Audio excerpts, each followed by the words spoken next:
Bonjour tout le monde, c'est Yannick, j'espère que vous allez bien. Xiaomi a lancé tout récemment une nouvelle montre connectée, la Redmi Watch 2 Lite. C'est une smartwatch qui propose pas mal de fonctionnalités, notamment une puce GPS. Je vais vous donner mon avis et vous allez voir que je ne suis pas totalement emballé pour le coup. Je vous expliquerai pourquoi. Si c'est la première fois que vous voyez une de mes vidéos, moi c'est Yannick, sur ma chaîne Je parle de tech. N'hésitez pas à jeter un œil sur mes précédentes vidéos et si ça vous plaît, abonnez-vous en activant la petite cloche. Merci infiniment de votre soutien. Commençons par le design de cette montre connectée. Elle est très carrée, constituée principalement de plastique. L'écran LCD est de 1,55 pouces. Il affiche 320 par 360 pixels. Sa luminosité est suffisante, pas de gêne pour l'utiliser en extérieur. Un seul bouton est présent sur la tranche droite. Pour sortir la montre de veille ou l'ancienne activité, entre autres. À l'arrière, nous apercevons le capteur de fréquence cardiaque. Le bracelet est en caoutchouc, il se montre assez costaud. Sa longueur est réglable de 140 à 210 mm. Xiaomi précise que la montre profite d'une étanchéité 5 ATM. La montre est disponible dans plusieurs coloris. Moi, je l'ai pris en noir. On va parler rapidement de l'interface de cette montre connectée qui reprend trait pour trait celle du bracelet connecté Redmi Smartband Pro que j'ai testé tout récemment sur la chaîne. Alors, l'interface est peut-être totalement la même, pourtant, en termes d'usage, il y a des petites choses qui me font grincer des dents. Je vais vous expliquer aussi pourquoi. L'interface est finalement très commune à celle présente sur d'autres bracelets et montres connectées. Le cadran fait office de page d'accueil. On peut le changer en restant appuyé dessus, c'est très simple. De là, on peut accéder aussi aux notifications.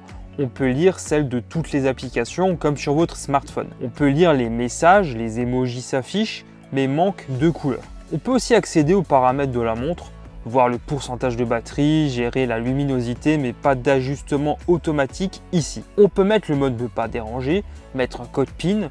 Autre truc pas mal du tout, Xiaomi propose sur sa montre de régler l'intensité de la vibration. Depuis la page d'accueil, on peut accéder à des widgets pour la fréquence cardiaque, avec un graphique sur la journée, le SPO2, la météo avec les températures maximales et minimales, entraînement, on peut lancer directement une activité, je vous montre celle présente par défaut. Il y en a plus d'une centaine disponibles en tout.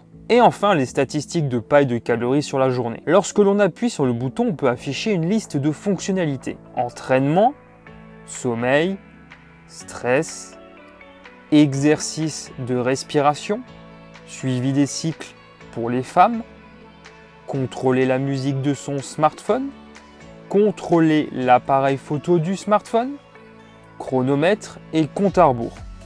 Fonction lampe de poche, enfin une boussole est aussi présente. J'ai envie de dire que pour le coup, on a énormément de fonctionnalités qui sont proposées, difficile de se plaindre de ce point de vue. Peut-être que certains d'entre vous l'ont remarqué lors de la navigation dans l'interface. Franchement, c'est assez lent. Ce n'est pas aussi fluide que ce à quoi je m'attendais. Cette lenteur est désagréable à l'usage et lorsque l'on sort la montre de veille, là aussi on a une certaine latence assez désagréable. Comme par exemple quand je retourne mon poignet, voici la comparaison avec le bracelet connecté Redmi Smartband Pro que j'ai testé tout récemment sur la chaîne.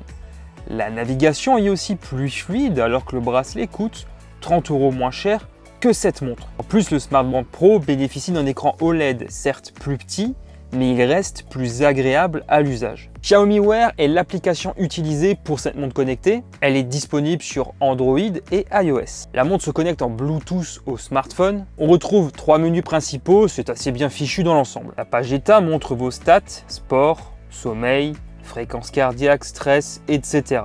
On peut changer la disposition si l'on veut. Sommeil vous donne précisément toutes les stats de vos nuits avec les différentes phases profond, léger, REM.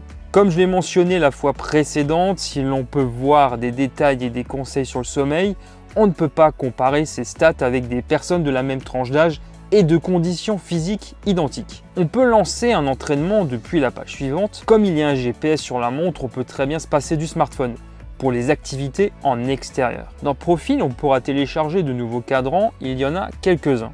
On peut gérer les notifications en fonction des applications disponibles sur votre smartphone. Voir les appels entrants, on ne peut pas décrocher, il n'y a ni micro ni haut-parleur ici bien sûr. Gérer le contrôle continu de la fréquence cardiaque toutes les minutes au minimum, mesurer le taux d'oxygène dans le sang automatiquement durant la nuit, les alarmes, les widgets disponibles sur l'écran de la montre, Synchroniser les données sur Strava est aussi proposé, mais pas Google Fit ou autre, ça c'est un peu dommage. La batterie est d'une capacité de 262 mAh, ce qui confère à cette montre connectée une autonomie assez correcte, on va dire. Cela dépendra bien sûr de vos activités. Selon mon expérience, l'autonomie est comprise dans une fourchette de 5 à 9 jours, ce qui n'est pas si mal pour une montre connectée. Elle est rechargée grâce à un petit câble magnétique. On l'a vu, cette montre connectée est dotée de nombreuses fonctionnalités, un grand écran, une application ergonomique, une autonomie satisfaisante, un GPS intégré, c'est un compagnon idéal pour traquer vos activités. Mais un gros reproche finalement, c'est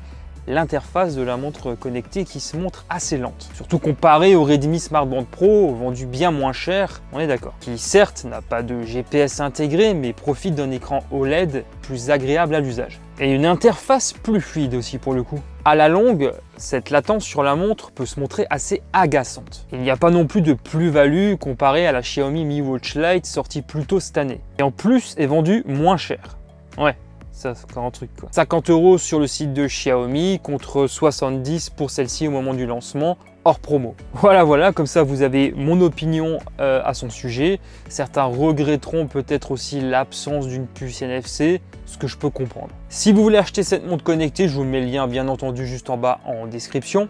N'hésitez pas non plus à me dire ce que vous avez pensé de ce produit juste en bas en commentaire. Voilà, on arrive désormais à la fin de cette vidéo. Je crois que c'est la dernière vidéo que je sors juste avant le réveillon de Noël. Du coup, j'en profite pour vous souhaiter un joyeux Noël. J'espère que vous serez gâtés, que vous aurez plein de petits joujoux tech sous le sapin. Ce n'est pas la dernière vidéo pour moi cette année. Je crois qu'il y en aura d'autres qui vont sortir avant le 31 décembre. On aura notamment l'occasion aussi de parler du lancement du Xiaomi 12 dont l'annonce est prévue le 28 décembre. J'espère que cette vidéo vous a plu. Comme d'habitude, si c'est le cas, merci infiniment de me soutenir en lâchant un gros pouce en l'air et en vous abonnant si ce n'est pas encore fait. Merci comme d'habitude infiniment de votre soutien. Pour ma part, je vous retrouve très bientôt pour de nouvelles vidéos. D'ici là, prenez soin de vous, portez-vous bien. Ciao tout le monde.